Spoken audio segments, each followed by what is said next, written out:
네, 코로나19와 관련해서 정부는 지금 시기를 안정화 초기 국면이라는 입장 조심스럽게 내놓고 있습니다.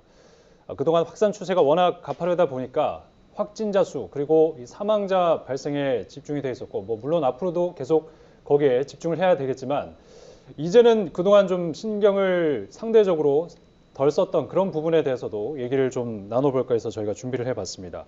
네, 부산대병원 정신건강의학과 서화규 교수와 함께하는 시간 마련했습니다. 어서 오십시오. 네.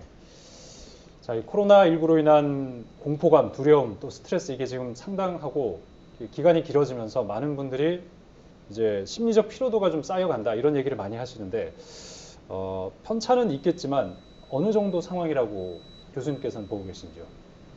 네. 우선 처음 감염병이 돌기 시작하면서부터는 네. 내가 거기에 걸리지 않을까 하는 두려움이 있었다면 네네. 이제 확진자 수가 늘어남에 따라서는 다 내가 주변에 지나가고 있는 누군가가 감염되지 않을까, 감염돼 있지 않을까 하는 네. 불안 때문에 기본적인 긴장과 불안이 굉장히 높아져 있다고 봅니다. 예. 그래서 지금까지 이제 물리적인 방역에 신경을 쓰였다면 예. 지금은 이제 마음의 방역에 좀 집중해야 될 때가 아닌가 생각을 해봅니다. 마음의 방역에 좀 집중을 할 시기다. 네. 그렇다면 어느 정도 불안감을 느끼고 있는지 이렇게 측정이 돼야 되는 거 아니겠습니까? 네, 네. 네.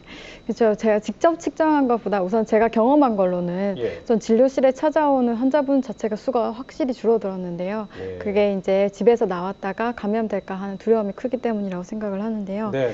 우선은 수치적으로는 서울대 보건대학원 유명순 교수 연구팀이 한국 리서치에 의뢰해서 전국 1000명을 대상으로 설문조사한 결과를 보시면 예. 코로나19로 인해 일상이 절반 이상 정지된 것처럼 느껴진다 하는 설문에서 1차 조사에서는 48%가 그렇다고 대답했는데요. 네. 예, 최근에 시행한 2차 검사에서는 59.8%로 크게 증가를 했습니다. 네. 저 조사가 지금 다시 이루어진다면 또 올라갈 수 있는 거겠네요. 예, 충분히 네. 그럴 거라 생각을 합니다. 예. 또 이제 그런 뉴스를 접했을 때 떠오르는 감정으로서는 불안이 60.2%를 가장 높았고요. 네네. 그 이후에도 이제 16.7%에선 공포, 또 충격, 분노의 순을 따랐습니다. 네. 이게 개인적으로 다 저런 마음을 갖고 있을 수도 있겠지만 이게 다 모이면 또 사회 전체가 불안해지는 그런 또 악영향이 있지 않습니까? 이게 계속 지속된다고 하면 우리 사회에 어떤 영향을 미칠 것이라고 보십니까? 네, 우선은 지금 당장도 코로나 이런 예. 사태가 지속되면서 감염을 막기 위해서 사회적 거리 두기를 실천을 하고 있는데 네. 그러면서 이제 소비도 외출도 많이 감소가 되어 있습니다.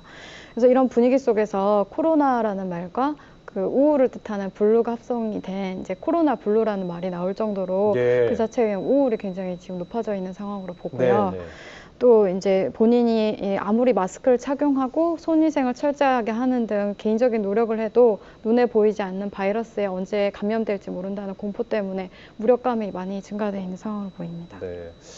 저희가 간혹 뉴스를 전하다 보면 확진자 중에 동선을 속인다거나 또는 검체 검사를 거부하는 경우도 지금 종종 발생을 했는데 이런 행위들 역시 불안과 공포심에 의한 그런 작용이라고 보시는 건가요? 네, 그렇게 생각합니다. 네. 우선 추가 감염을 예방하기 위해서 확진자 동선을 확보하고 그걸 공개를 하고 있는데요. 예. 이제 확진자분들의 이제 동선을 공개하는 과정에서 과도한 사생활 침해가 일어나고 또 때로는 있지 않은 것을 만들어내서 거짓 정보를 유포하고 거기에 따라서 조롱하고 비난하고 이런 게 이어지면서 증상이 있어도 내가 확진받았을 때 생길 수 있는 위험성 때문에 좀 숨기고 하는 경향이 있다고 보고요. 예. 네, 또 이제 치료를 하거나 자가 격리를 하면 그 기간 동안 생기는 어떤 사회 경제적인 손실도 있기 때문에 아무래도 조금 숨길 수 있는 그런 상황이 되고 있다고 봅니다. 네, 분명히 어떤 정신적인 치료에 대한 대책 좀 필요하다는 생각이 드는데 서울시가 좀 빠르게 움직였던 것 같습니다. 지난달 24일부터 서울시 코비드19 심리지원단, 이 코비드가 이제 코로나19를 얘기하는 것 같은데 서울시는 운영을 하고 있거든요. 그러면 이게 서울시는 판단하기에 스트레스 공공 차원에 대한 대책이 필요하다라고 한 거로 봐지네요. 네, 네, 그렇습니다.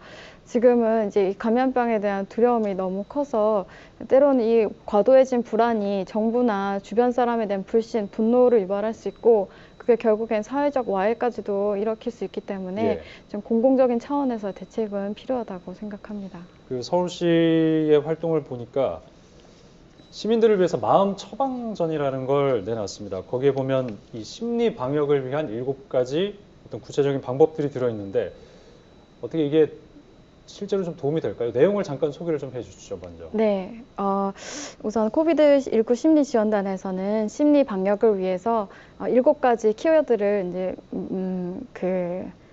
백신, 마음 네. 백신이란 이름으로 제시를 네네. 했는데요. 그 한 가지씩 살펴보시면 네. 첫 번째가 격려 백신이라고 합니다. 이거는 이제 불안이라는 것은 위험에 대처하기 위한 본인의 하나의 신호로서 굉장히 정상적인 반응이다. 예. 그래서 본인이 불안을 느끼고 있어도 그건 굉장히 정상적인 거고 이미 잘 이겨내고 있다 하는 그런 격려가 필요하다는 거고요. 네네. 두 번째는 긍정 백신인데요. 이것은 서로 불신하고 비난하기보다 사회 전체가 협력해서 상황을 극복하려고 긍정적인 메시지를 서로 전달한다거나 아니면 작은 일이라도 내가 참여해서 실천할 수 있는 그런 것을 얘기하는 겁니다. 알겠습니다. 저희가 뭐 시간 관계상 7가지 백신을 다 일일이 설명해 드리진 못하지만 그래도 서울시를 통해서 또 이런 건 또 SNS나 이런 걸로 공유가 가능한 부분 아니겠습니까? 네. 이런 거로라도 마음을 좀 다스릴 수 있으면 좋겠다는 생각이 드네요. 네, 알겠습니다. 오늘 바쁘신데 귀한 시간 감사합니다. 네, 지금까지 부산대병원 정신건강의학과 서화규 교수와 얘기 나눠봤습니다. 고맙습니다.